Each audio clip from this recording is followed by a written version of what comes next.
Some of them are going to sound like, well, you've heard it before, but it's worth re-emphasizing. I think the first is you need to work, depending upon how well you want to do, and particularly if you're starting a company, you need to work super hard.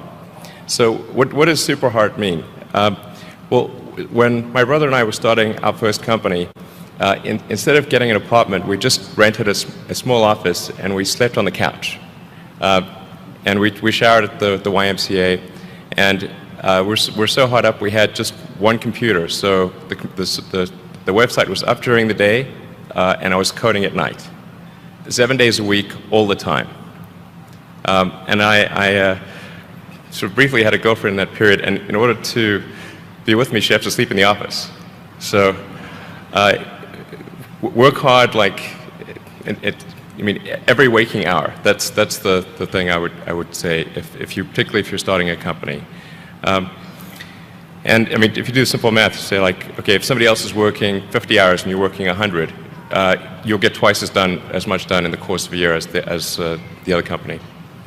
The other thing I'd say is that if you're creating a company or if you're joining a company, the most important thing is to attract great people. So either join a group that's amazing, that you really respect, or if you're building a company, you've got to gather great people. I mean, all a company is a group of people that have gathered together to create a product or service.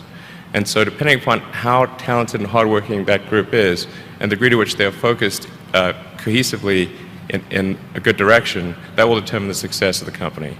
So do everything you can to gather great people if you're creating a company.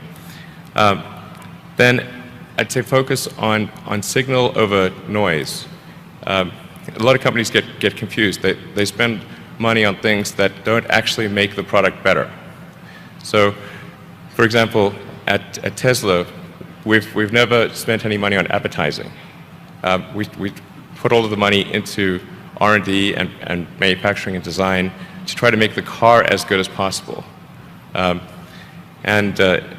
think that's the way to go. So, for any given company, just can keep thinking about, are these efforts that people are expending, are they resulting in a better product or service? And if they're not, stop those efforts.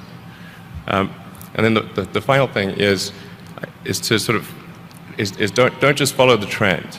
So you may have heard me say that it's good to think in terms of the physics approach of first principles, which is, rather than reasoning by analogy, you boil things down to the most fundamental truths you can imagine, and you reason up from there. And this is a good way to figure out if something really makes sense, or if it's just what everybody else is doing. It's hard to think that way. You can't think that way about everything. It takes a lot of effort. But if you're trying to do something new, it's the best way to think. And that framework was developed by physicists to figure out counterintuitive things like quantum mechanics. So it's really a powerful method. Anyway, so that's, and then I think that the final thing I would encourage you to do is, now is the time to take risk. You don't have, you don't have kids. Your obligation. Well, sorry. Probably don't have kids. But as you get older, your obligations increase. So and once you have a family, you start taking risk not just for yourself, but for your family as well. It gets much harder to do things that might not work out. So now is the time to do that before you have those obligations. So I would encourage you to take risks now. Do something bold. You won't regret it. Thank you.